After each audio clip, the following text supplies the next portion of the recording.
A Week in December, Saturday, December 3rd, 2011.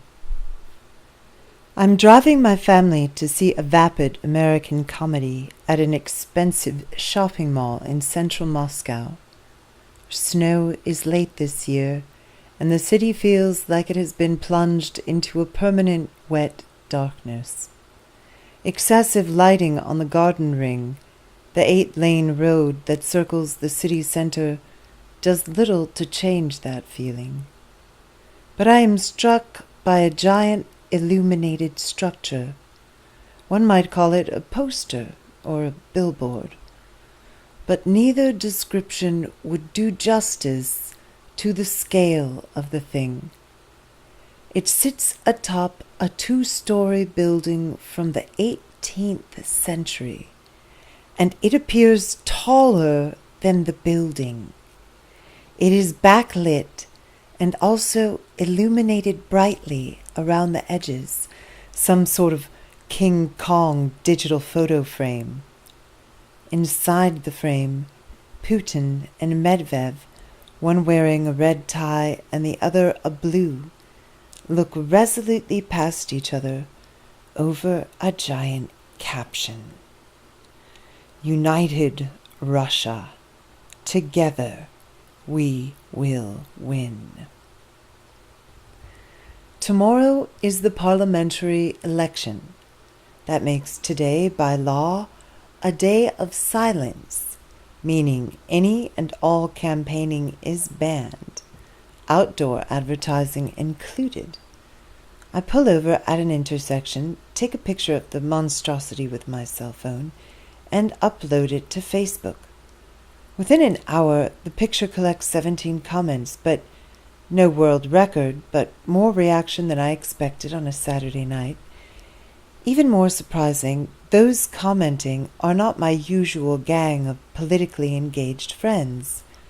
"Pigs," writes a marketing manager. "You think we'd seen worse, but it still makes you want to throw up, doesn't it?" writes a former political reporter who gave up journalism 14 years ago.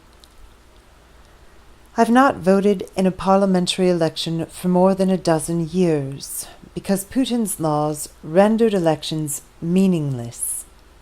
Political parties could no longer get on the ballot without the Kremlin's approval. Members of parliament were no longer elected directly, and the results were rigged by election officials anyway. But a couple of months ago, when a group of well-known liberal writers, artists, and political activists called on people to go to the polls and write an obscenity on the ballot, I criticized the idea online as a losing tactic. The government had made a mockery of elections, but I argued you cannot out-mock a cynic. What we really needed was a meaningful alternative to the mockery, like perhaps a reason to vote. In the back and forth that followed in various publications, a few people chimed in with actual reasons to go to the polls. First, to make sure the party of crooks and thieves did not vote in your name. Second, to vote for one of the quasi-opposition parties on the ballot so that Putin's United Russia did not win a constitutional majority in parliament. Amazingly, these geeky exhortations went viral.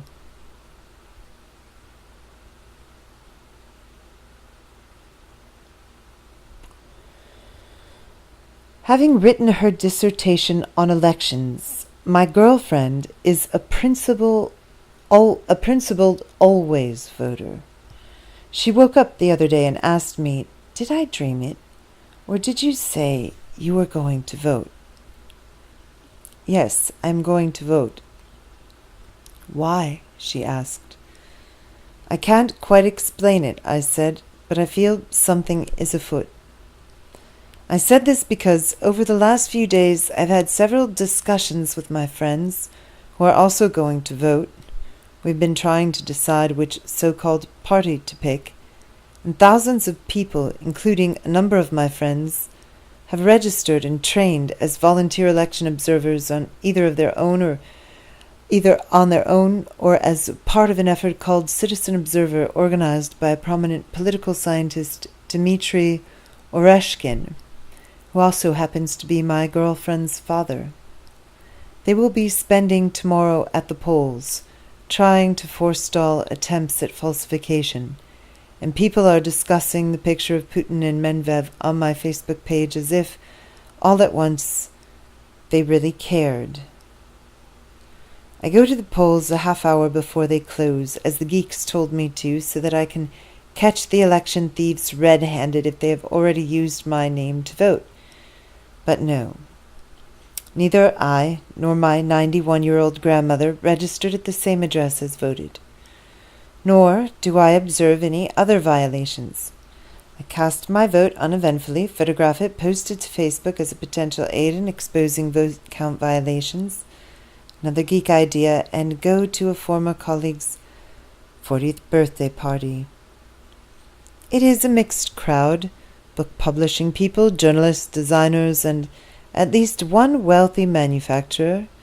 My friend is one of those people who seems to know everyone, and everyone is talking about the election.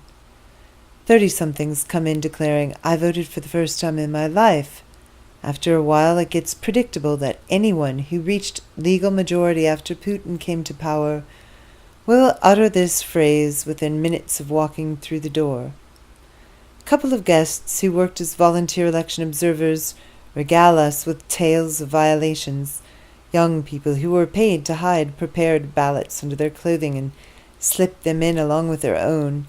Election officials who removed observers once the counting began. Tomorrow we will find out that many officials simply forged their final tallies, with no regard for the actual ballots. None of this is news to me or Daria. What is new is the fact that we are talking about all of this at a party late into the night. And that we all voted, and something else, too. The election observers tell us that their fellow observers included a school teacher, a businessman's wife who arrived in a Range Rover, and other people who are not like us. Something has shifted, not only for us media junkies glued to our Facebook pages. What do you think it will take for people to take to the streets? Vladimir, a smart young reporter from the leading business daily's presidential pool, asks those gathered in the kitchen. I'm not sure, I say, but I feel like something is in the air. I'm not sure, I say. Out of the way. I'm not sure, I say, but I feel like something is in the air. Monday, December 5th. Driving the kids to school, I listen to reports of partial returns on the radio. United Russia supposedly has just under 50% of the vote. I know this is not an accurate figure, but it is considerably lower than the similarly falsified reports of previous parliamentary elections, when United Russia supposedly got 66%. Perhaps this time the true numbers are so low that some local election officials felt they could take the lie only so far. As I will also find out later today, some precincts resisted altogether the pressure to cook their numbers. Citizen Observer's 500 election observers posted at 170 precincts in Moscow saw no major violations of voting procedures at 36 of them. When the results from just those precincts were tallied, United Russia came in second, just over 23% of the vote, trailing the Communist Party.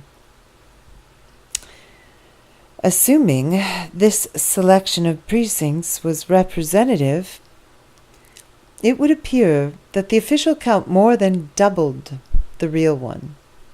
Citizen Observer also reports that 49% of eligible voters took part, far more than any other recent Russian election. A protest is planned for tonight, and I plan to go. I do not want to. Protests in Moscow are dreary or dangerous or both. The way it works now, anyone planning to stage any kind of public rally or demonstration has to notify the authorities 10 to 15 days in advance. The city can then deny permission or grant it for a specific location and a specific number of participants. Permission is denied, but the demonstration goes on anyway. Participants are likely to be arrested and roughed up in the process. If permission is granted, the police set up cordons marking off space for the expected number of participants, metal detectors at the perimeter. Protesters have to undergo a sometimes unpleasant search procedure and then hold their rally behind the police cordon, quite literally talking to themselves. I dislike the legal gatherings even more than the illegal ones, but once every few months I feel I must go. This is one of those times. My friend Anna instant messages me with a quote from today's New York Times article on the Russian election. Anna, whom I met in Kosovo, spent several years in Moscow as a foreign correspondent, and now lives in The Hague. Democracy is an action, Mr. Medvedev,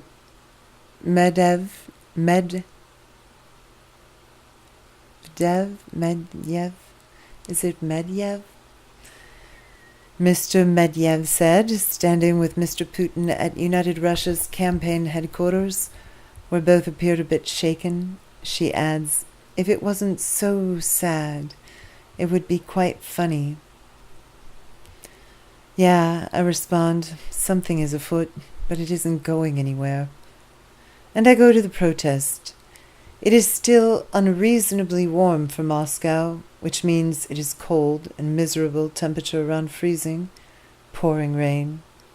Who is going to brave this kind of weather to fight the hopeless fight for democracy? Everyone. At least everyone I know. I approach the park where the protest is slated to take place with two friends, Andre and Masha, and as we walk, people attach to our small clump. One of Andre's younger brothers, and then another. Two of my former reporters, the ones who took turns calling in from the ones who took turns calling in from the scene of the theater siege disaster 9 years ago. One of them, Anton, is now a radical art activist and has spent a fair amount of time in jail for prank protests. The other, Grisha, recently quit his editorial job in a dispute over pre-election censorship. He had been instructed to exclude critical articles from his digests of foreign media coverage of Russia.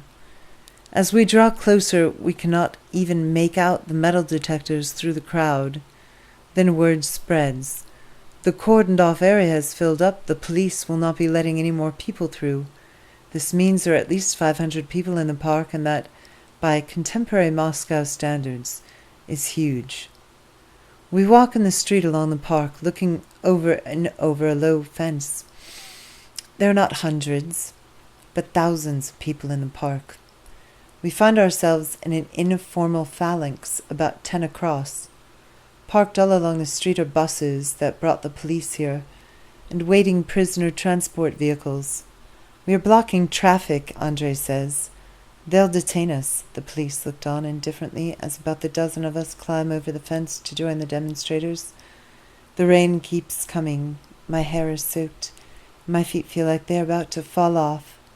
I am happy to be standing there freezing and endlessly saying hello to friends, appearing from every direction. There comes my friend, the photographer, with whom I traveled to the war zones in the 1990s. There, arriving separately, is his son, a college sophomore born a year after the Soviet Union collapsed. And now Tatiana, who was my editor more than 15 years ago. I've lost it, she tells me. Remember how we used to count the number of people at a demonstration in the 90s by mentally breaking the crowd into quadrants? Can't do it anymore. Neither can I. Cannot remember the technique, nor can I distinguish anything in the thick crowd, in the rain, in the dark. But I am certain there are more than 5,000 people here.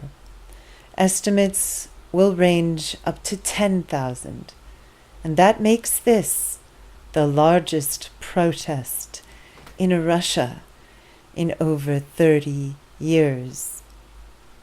As the rally breaks up, I invite the group to my apartment, which is just down the block. The women accept the invitation.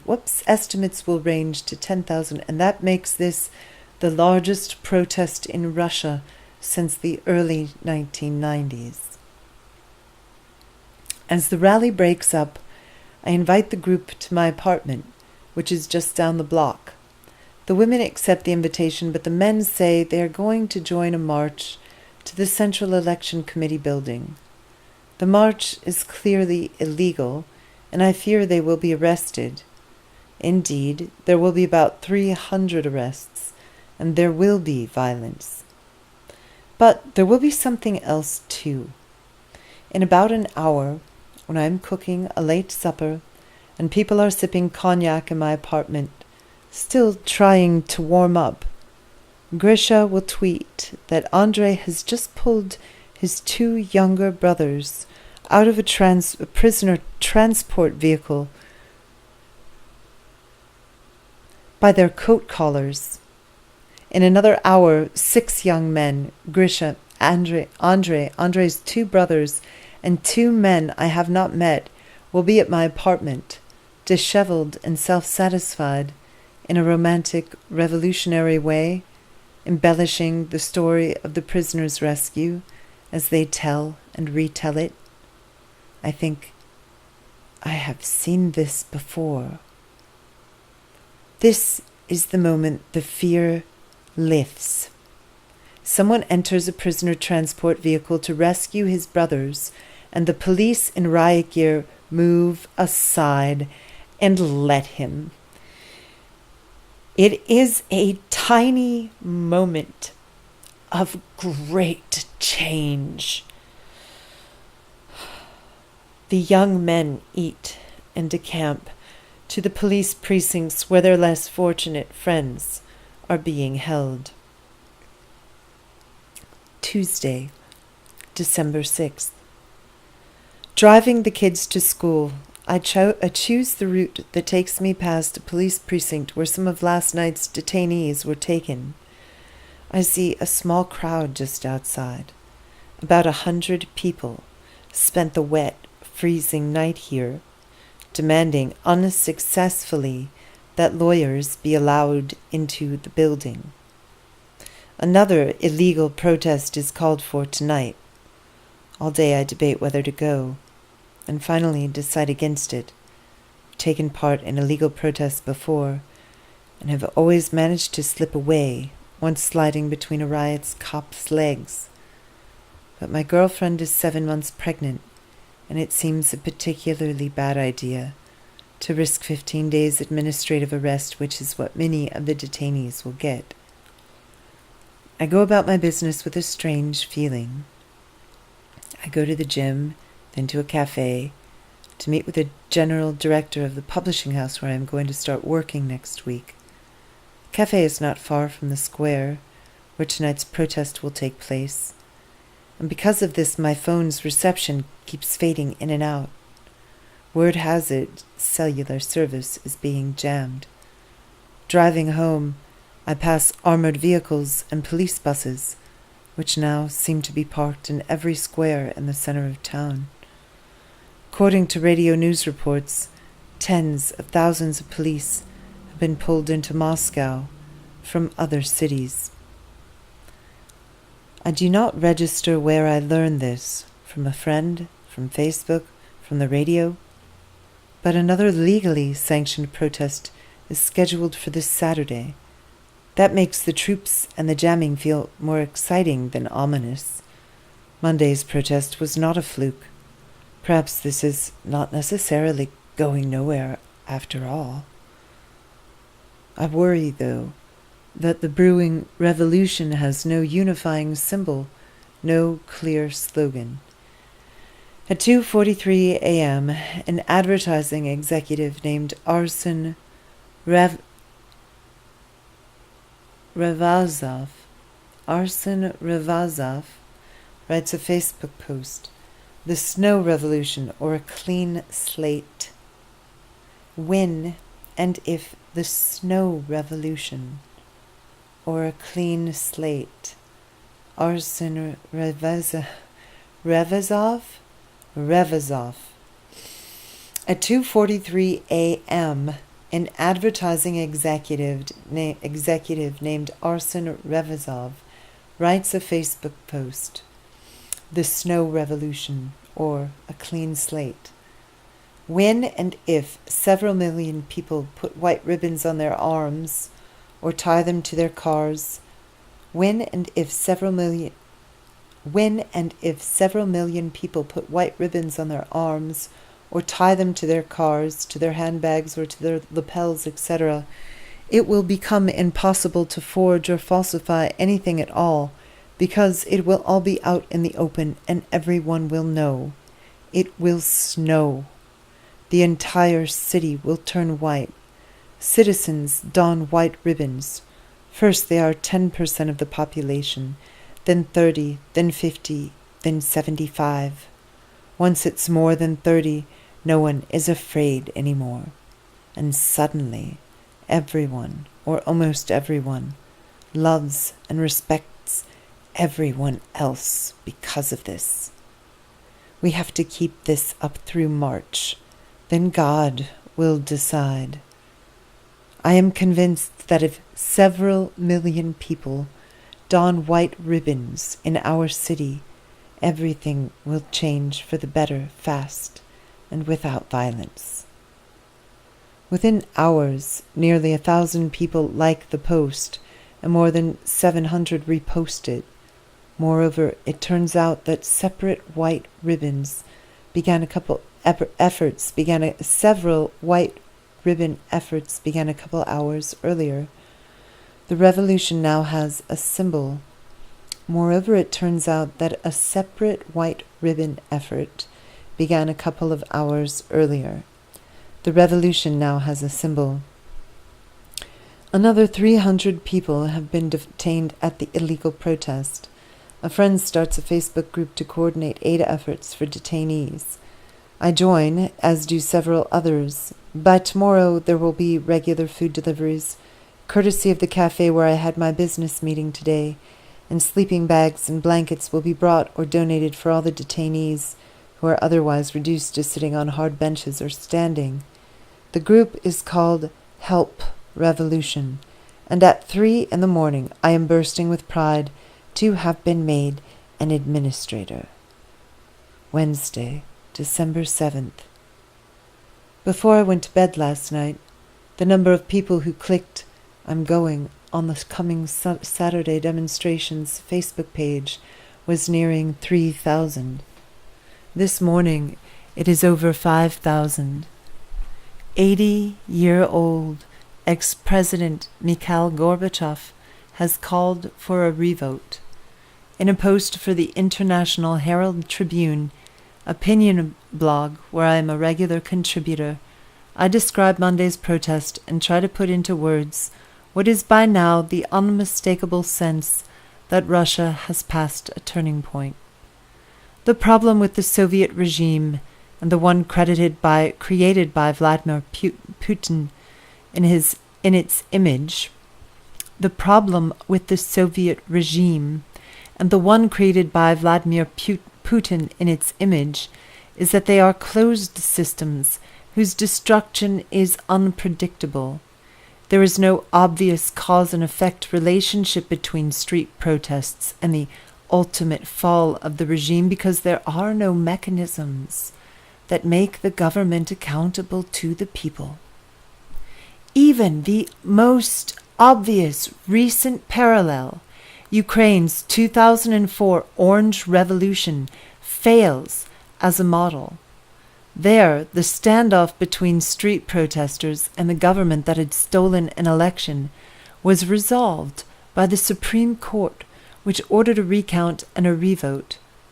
But Russia has no justice system independent of the executive branch. And worse, neither a recount nor a revote would work, since election laws have long since been rigged to allow only Kremlin-sanctioned parties on the ballot. So the people who are protesting the stolen election are, in effect, demanding the dismantling of the entire system. And that, for lack of better parallels, brings us back to the fall of the USSR. That process took 5 years and proceeded in a 2 steps forward, 1 step back manner. Protests were allowed, then banned, then allowed again. Dissidents were freed, then their apartments were ransacked by the police. Censorship was lifted in fits and starts. At the height of the protest movement, hundreds of thousands flooded the streets, defying not only the police, but tanks. And yet it was impossible to tell whether their actions had direct consequences, because, just as now, the people had no mechanisms for holding the government accountable. But one thing is clear in retrospect. Once the process was underway, the regime was doomed. The more hot air it pumped into the bubble in which it lived, the more vulnerable it also became to the growing pressure from outside. That is exactly what is happening now. It may take months, or it may take a few years, but the Putin bubble will burst. What will happen next? The Kremlin seems to be flailing. Yesterday, tens of thousands of young people, bussed in from out of town, were herded into the center of Moscow for a united Russia victory rally. They were issued bright vests and blue drums, which they discarded unceremoniously after the event. Pictures of the drums, dented, stained, and soaked, piled on the sidewalk, flooded the blogs. They seemed to symbolize the regime perfectly. A lot of noise and pomp, then an inglorious abandonment in the dark freezing rain. What are the government's other options? Most of the people detained on Monday and Tuesday are still in police holding cells, and they have already overtaxed the facilities and the court's capacity. Mass arrests at Saturday's protests are simply not an option. Violence is possible but feels doubtful, because Putin, I suspect, has not yet realized how desperate his situation is. More likely, he will attempt to mollify the protesters by throwing them a bone. Vladislav Surkov, the Kremlin's chief puppeteer, has already suggested that a new party be formed to accommodate irritated urban communities. Putin and his inner circle seemed unaware that the whole country is irritated with him, so they probably think that allowing a hand-picked ersatz opposition candidate on the ballot in March will let off enough steam. The protests will have to continue until those in power realize that they are a tiny and despised minority. And then they will act like a cornered animal. What is in their limited repertoire? A terrorist attack that will allow Putin to declare a state of emergency? Such a move will not save his regime, but might delay its demise by a year or two. In the evening, I go to a meeting of Rus Sidyatsacha, Russia Behind Bars, an organization formed a couple of months ago by Olga Romanova, a former business writer who became a full-time prisoners' rights activist after her entrepreneur husband was arrested and sentenced to 8 years imprisonment for fraud. After bribery failed to set him free, Romanova launched her own investigation, turning up evidence that her husband was sentenced on the basis of forged documents, provided, she believes, by his former business partner, who also, until last year, was a senator. Romanova made it to the Supreme Court, which overturned the verdict, and after Moscow City Court ignored that decision, she made it to the Supreme Court again, and again got the verdict overturned. She then flew to a distant prison colony to collect her husband, who had been behind bars for more than 3 years. The video of their reunion instantly went viral. Rus Sidyasacha meets at a cafe in the center of town, the sort where thoughtful young men and women choose among 18 varieties of excellent tea before proceeding to a few varieties of mediocre wine. But these Wednesday night gatherings are mostly of women who look like they work as accountants or middle managers, except they are working full-time to get their business prisoner husbands out of jail. I sit at a table with Svetlana Bakhmina, a former mid-level Yukos lawyer who served 4.5 years in prison, and a shy, young, bespectacled woman who tells me her husband has been sentenced for alleged fraud.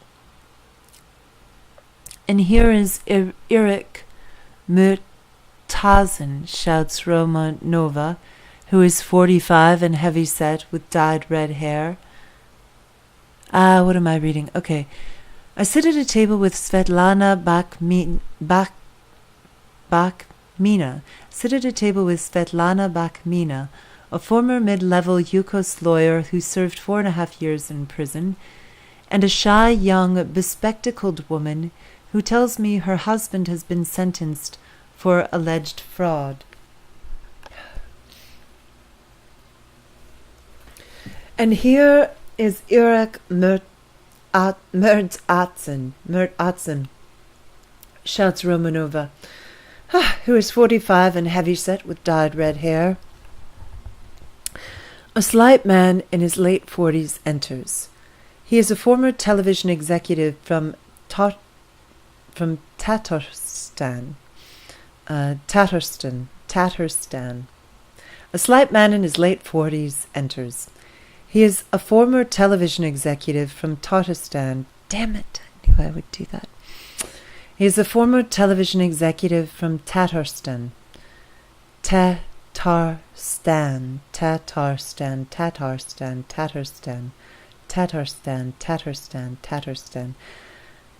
He is a former television executive from Tatarstan who was fired in October of 2002 over his coverage of the theater siege.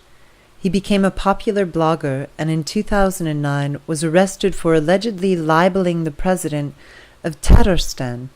He was sentenced to 21 months in prison for libel, and the court ruled for inciting enmity against a specific social group defined as government officials. I have good news and bad news, says Murtazen. The bad news is a Tatarstan judge who hit and killed a young man while driving drunk last summer has just been acquitted. The room issues a collective sigh. This bad news is hardly news at all, so common are accidents involving state officials and their acquittals. The good news, says Murtazen, is that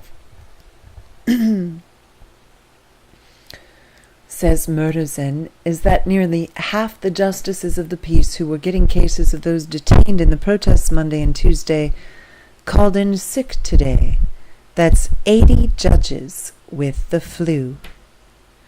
Now, this is news, and it turns out that because detention facilities are overflowing, some of the detainees are being released and casually instructed to show up at court at a later date. Corruption fighter Alexei Navalny, however, appeared before a judge today and was sentenced to 15 days for his role in leading the illegal march on Monday. One of the women at the meeting is handing out white ribbons to everyone. In less than 24 hours, the revolution has become official. When I get home, the number of people who have clicked "I'm going" on the Facebook page for Saturday's protest has passed 10,000. Thursday, December 8th. More than 20,000 Facebook users now plan to attend the protest on Saturday. I will talk with someone who is in daily contact with members of the presidential administration and the federal government.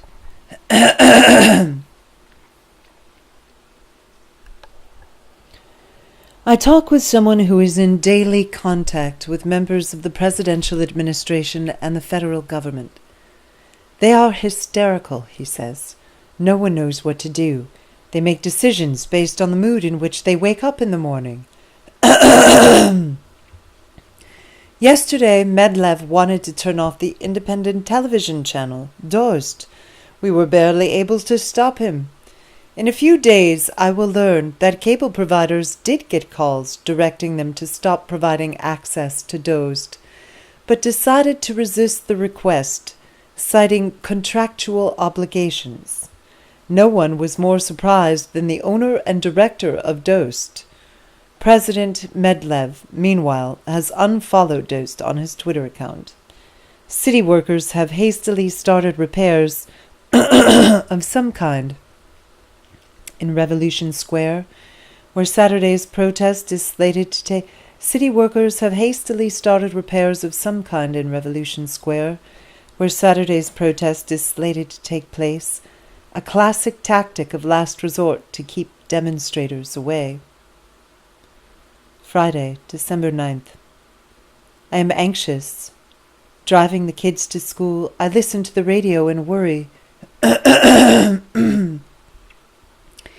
Even as the newscaster reports that more than 25,000 people plan to come on Saturday. It is like that moment early in a passionate love affair when all the same words are being said as yesterday, but somehow the heat seems to have gone down a notch. I drop the kids off, go home, and go back to sleep. But when I wake up a couple of hours later, the revolution is still on, and passions are just as high as they need to be. The issue of concern now is that while Saturday's protest is technically legal, the organizers' original application filed 10 days ago specified 300 participants. In the past, those in the overflow have been detained, yet it will be impossible to detain an overflow of thousands or tens of thousands, and that may translate into police violence. 2 organizers, a career politician and a magazine editor, go to Moscow City Hall to try to negotiate. In the middle of the afternoon, the editor, Sergei Parkhomenko, posts the results of their negotiations on his Facebook page. The city has offered a new location for tomorrow's protest, granted the organizers license to have as many as 30,000 participants, and extended the duration of the protest from 2 to 4 hours. Soon, the city also agrees to provide all those who mistakenly go to Revolution Square with unimpeded passage to the new location, a half-hour's walk away. The only bad news is that instead of the fabulously named Revolution Square, the protest will take place at Bolotnaya, or Swampy Square. A friend, a prominent poet and political commentator, Lev Rubinstein, immediately terms this a linguistic challenge. The country's best-loved, best-selling author, Gregory Chartsivly, who pens historical detective novels under the name Boris Akunin, writes in his blog, "I could not sit still. Why does everything in this country have to be like this? Even civil society has to wake up when it's most inconvenient for the writer. I went away to the French countryside for some time in peace to write my next novel, but now I can't concentrate. I guess I'm going home. That's 500 kilometers behind the wheel, and then wish me luck getting on a flight. I hope I do make it and get to see the historic occasion with my own eyes and not via YouTube. But the reason I am writing this post is that I have been asked to warn all those who don't yet have this information. The protest will take place in Bolotnaya Square, not in Revolution Square. At parent-teacher conferences in the evening, I notice many of the other children's parents are wearing white ribbons. When I put my daughter to bed, she asks if she can go to the protest with me tomorrow. No, I'm sorry. I don't think it's a good idea to take kids yet. But this is a legal protest, right? She knows that otherwise I could be detained.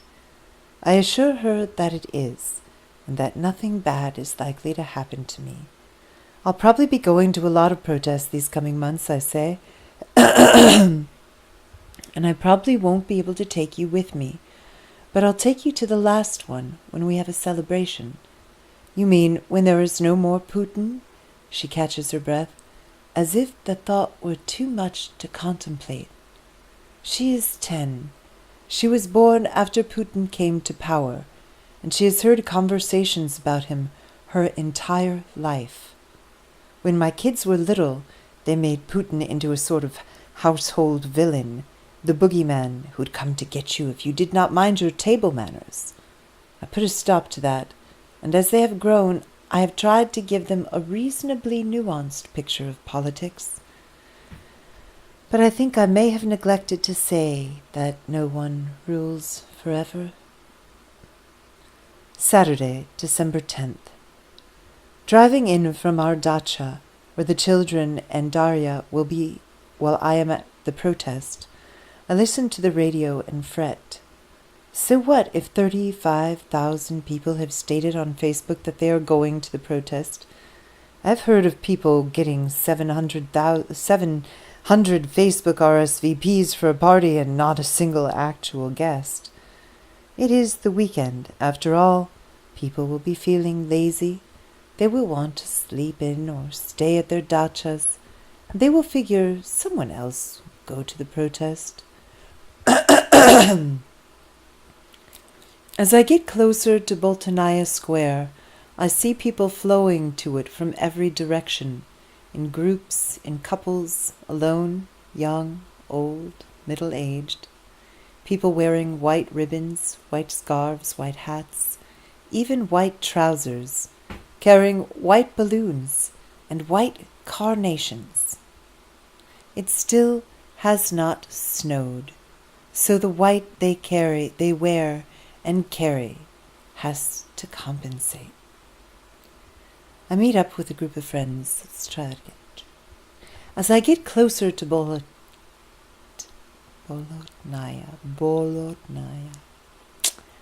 As I get closer to Bolotnaya Square, I see people flowing to it from every direction, in groups, in couples, alone, young, old, middle-aged. People are wearing white ribbons, white scarves, white hats, even white trousers, carrying white balloons and white carnations. It still has not snowed, so the white they wear and carry has to compensate.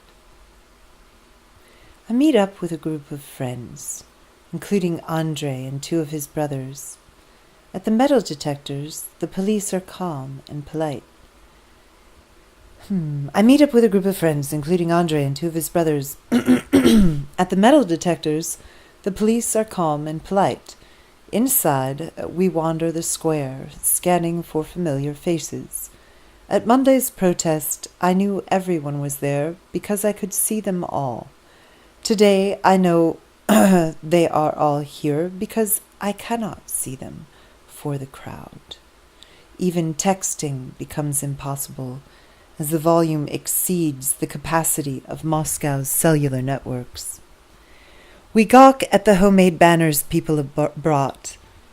One features a graph of the official results reported by the Central Election Committee, overlaid with a bell curve that tells a different story.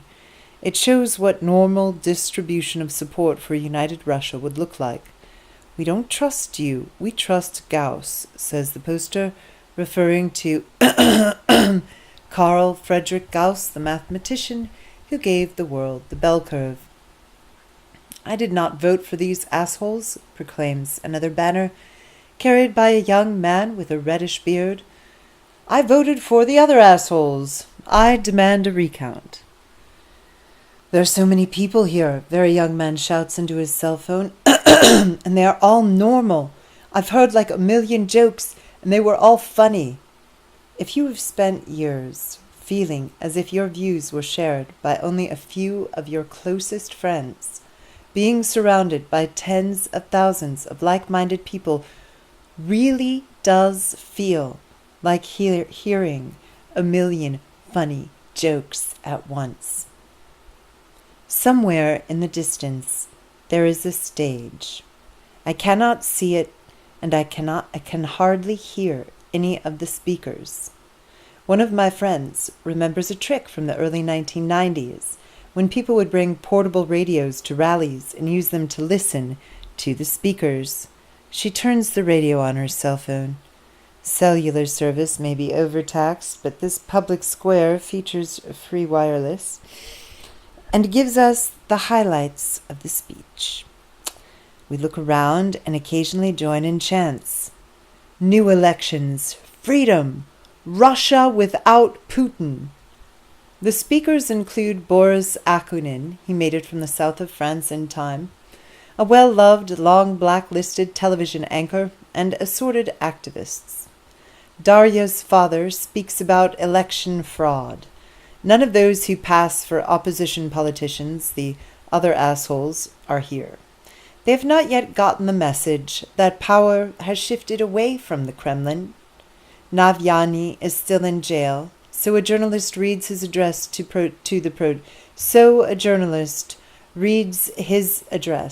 the protesters. And Mikhail Prokhorov, the billionaire who suspended his political career 2 months ago, is still silent. On Monday he will announce that he is running for president. But by then, it will be too late to win cred with the revolutionary crowd. He will immediately be branded a Putin plant. I am wearing thermal underwear, 2 jackets and moon boots. There is no way to dress for standing still in a Russian winter. After a couple of hours, my friends and I decide to leave. Other people are still arriving. Walking away from the protest, I step on a pedestrian bridge to look back at the crowd.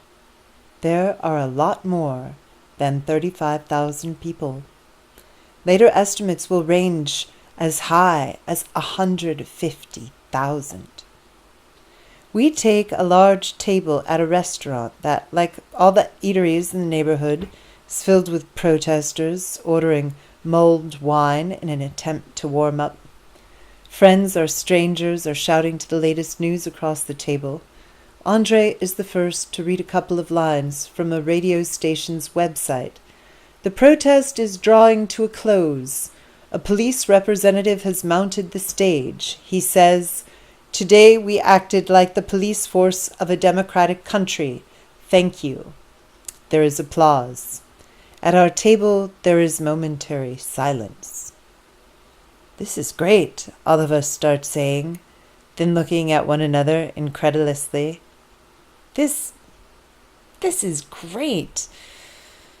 How long has it been since any of us was able to say unequivocally, "This is great," about something happening in our city? I leave my friends at the restaurant to return to my family at the dacha. I drive over the big stone bridge, the largest bridge over the Moscow River, just as the police leave Bolotnaya Square. There are hundreds upon hundreds of them, moving along the sidewalk 4 and 5 across the length of the bridge. For the first time that I can remember, I do not get a knot in my stomach while I look at police in riot gear. I am stuck behind an orange truck with a snowplow. It still has not snowed, so I am not sure what the truck is doing out in the street, but I notice a white balloon tied to the corner of the plow. Protests were held today in 99 cities in Russia and in front of Russian consulates and embassies in more than 40 cities around the world. In the evening, Putin's press secretary, Dmitry Peskov, tells journalists that the government has no comment on the protest and promises to let them know if a comment is formulated. A few minutes later, NTV, the television channel taken away from Vladimir Guzinski 10 years ago and eviscerated, airs an excellent report on the protest. I watch it online. It's been years since I had a working television in the house, and I recognize something I have observed in other countries when I covered their revolutions. There comes a day when you turn on the television and the very same goons who were spouting propaganda at you yesterday, sitting in the very same studios against the very same backdrops, start speaking a human language. In this case, though, this moment gives my head an extra spin, because I can still remember these journalists before they became goons, when they last spoke human about a dozen years ago. As I approach our dacha, it starts to snow. By morning, the countryside will be covered in white.